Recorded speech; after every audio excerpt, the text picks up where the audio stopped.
welcome to my kitchen chemistry lab, where we are going to do an experiment out of my full year chemistry lab book, and that is called Elephant's Toothpaste. And this is the first experiment on this channel where I'm wearing goggles, and that's because we're working with a pretty gnarly chemical. This is a hair developer. It's a liquid.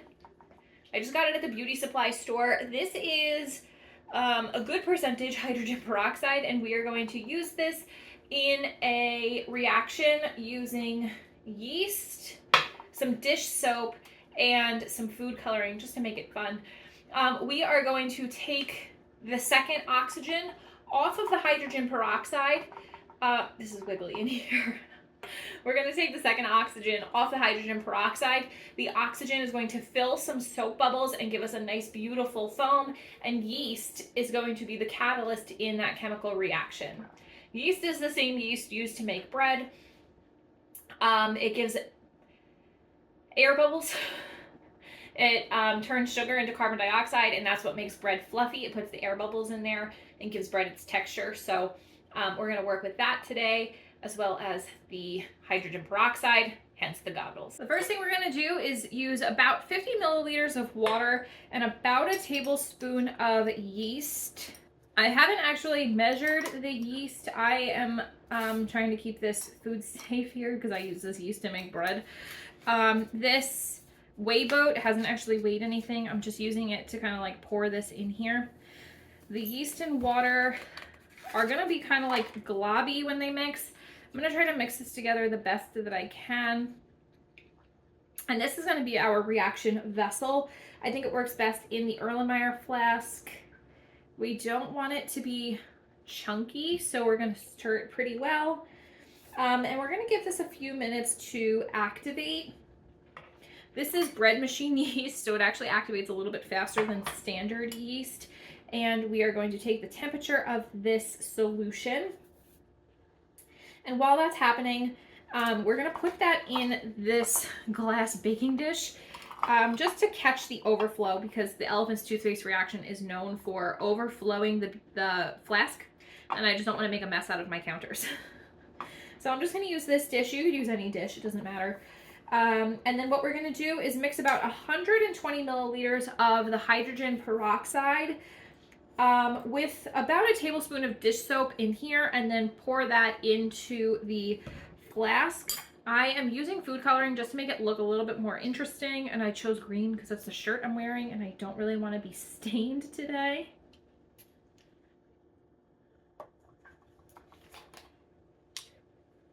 I know that flasks aren't used for measuring.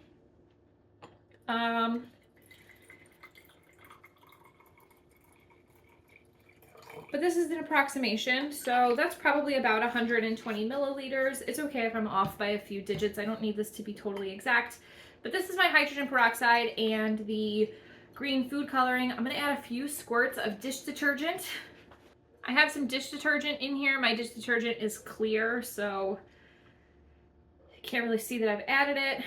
I'm going to swirl it a little bit just to kind of mix it well. I don't want a lot of soap bubbles in here.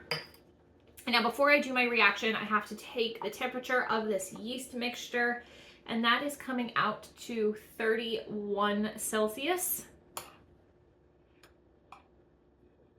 And now it is time to mix the two solutions.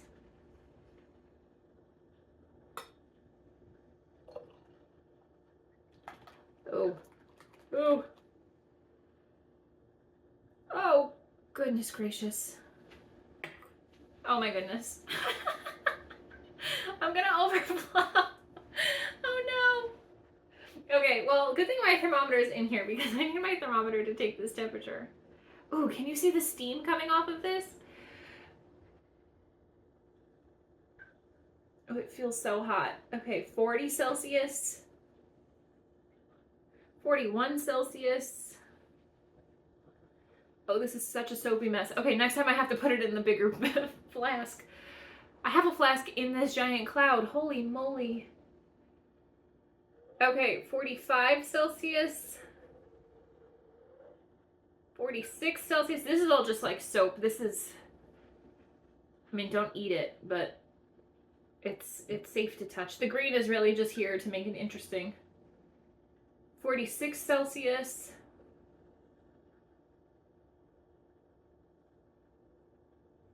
$47 Celsius.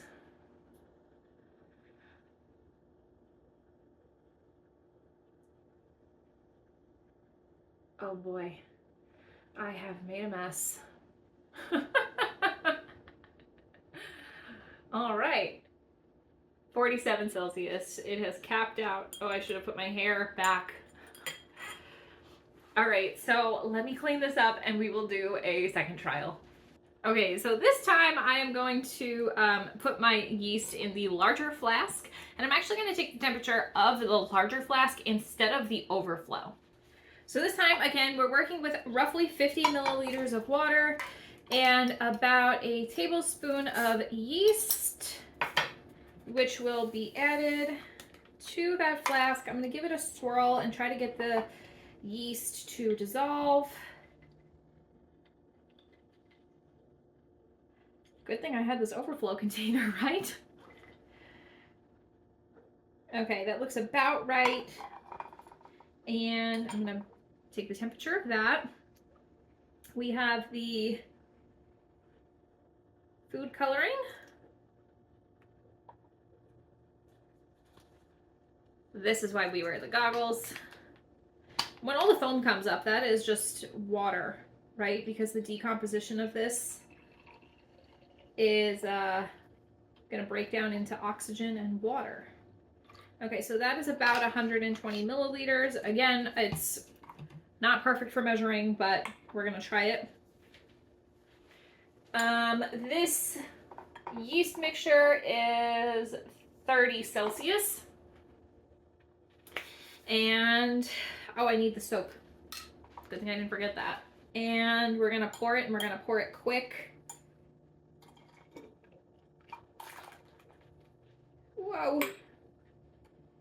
Okay, this time I'm in. Oh man, we're making a big mess. Oh my goodness. Can you see the steam coming up right here? Oh, there it goes, all over my counter.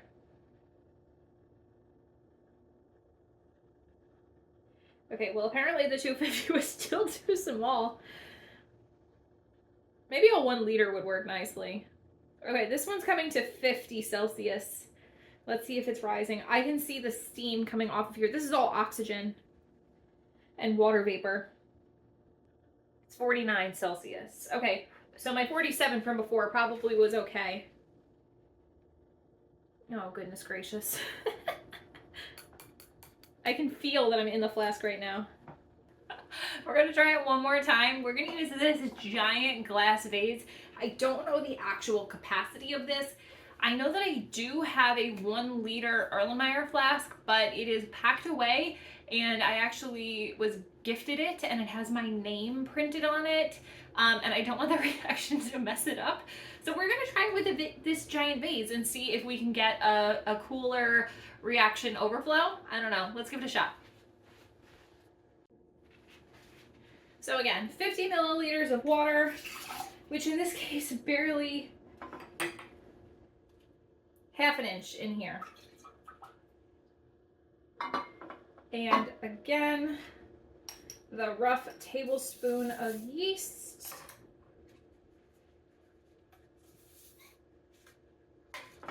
And it's going to be very hard to take the temperature of this. I'm going to put my whole arm in here. I think we can probably assume it's 30. All right, that's my dish soap.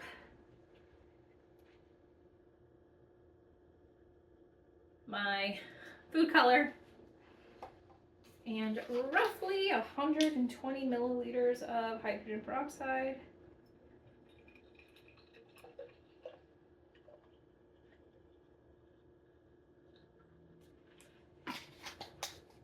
I think from this 16-ounce bottle, you can probably get about 4 trials of this experiment. Right?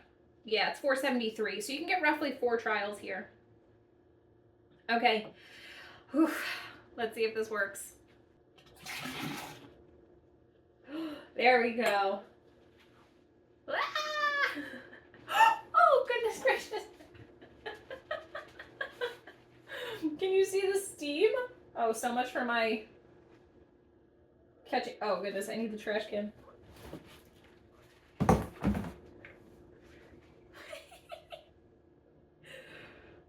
Oh, it's so warm. It feels so nice.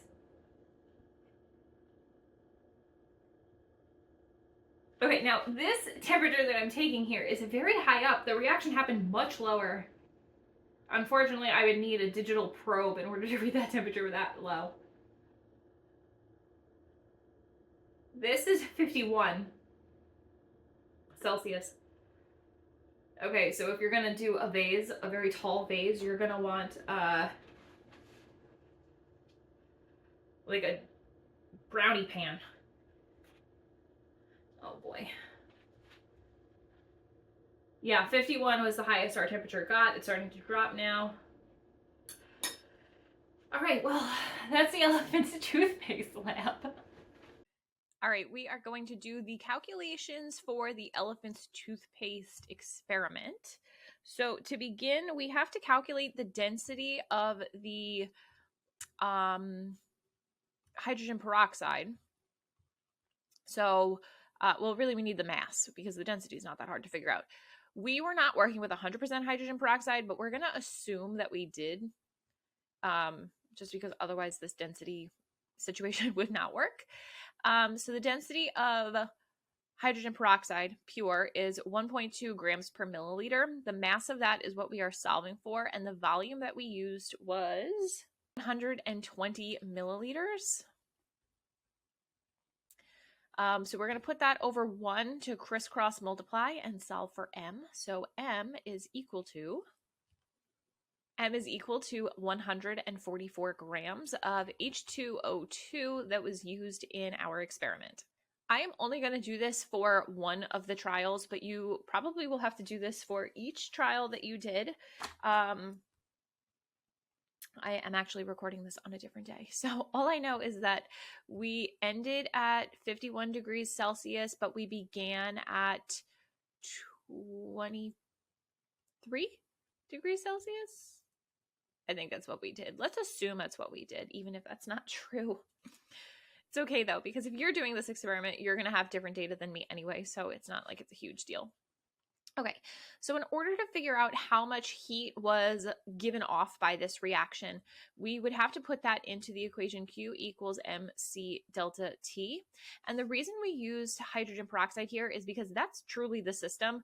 The reaction that we're working with here is the decomposition of hydrogen peroxide. So that would be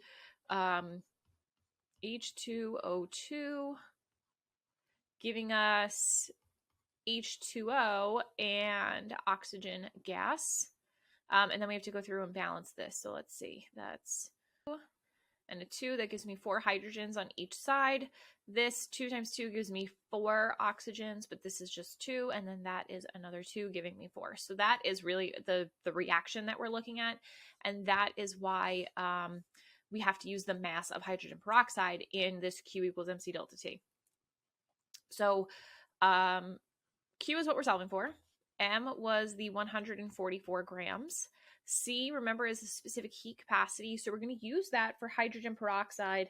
And the lab book is telling me that I have already done this research, and it is 2.619 grams per mole Kelvin. I'm sorry, joules per gram Kelvin, not moles. That would be ridiculous. Joules per gram Kelvin. And then lastly is delta T. The change in temperature was 23 minus 51. Oh, final minus initial. Strike that. Okay, so the Q that I am getting is 10559.8, and this is in joules. So if I wanted to get this into kilojoules, I would have to move the decimal 3 times, because remember, joule is a metric unit. So if I went 1, 2, 3, that would be 10 point, let's just say 56 kilojoules. And that would be the final answer. Now, this is where things get a little bit weird, because when we are actually measuring this heat, this reaction obviously was exothermic. If you did the reaction, you felt it. If you watched me do the reaction, you saw the steam coming out. So really what that means is that we were not actually measuring the temperature really of the system. We were measuring the surroundings, which makes perfect sense. We're measuring all this foam that comes out, which the foam is mostly soap, and soap is part of the surroundings. The soap is not really this reaction. So even though this looks like it's endothermic in terms of our calculations, we know that it was exothermic. This is telling us that we were measuring the surroundings, which is fine. So this is the amount of heat that this reaction gave off, and that is 10.56 kilojoules.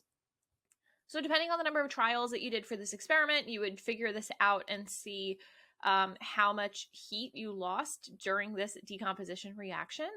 And that is everything for the elephant's toothpaste reaction. I hope you had fun. I hope you were safe. And please make sure to subscribe so you don't miss the next lesson. Leave any questions you have in the comment section below, and I'll see you in the next one. Bye.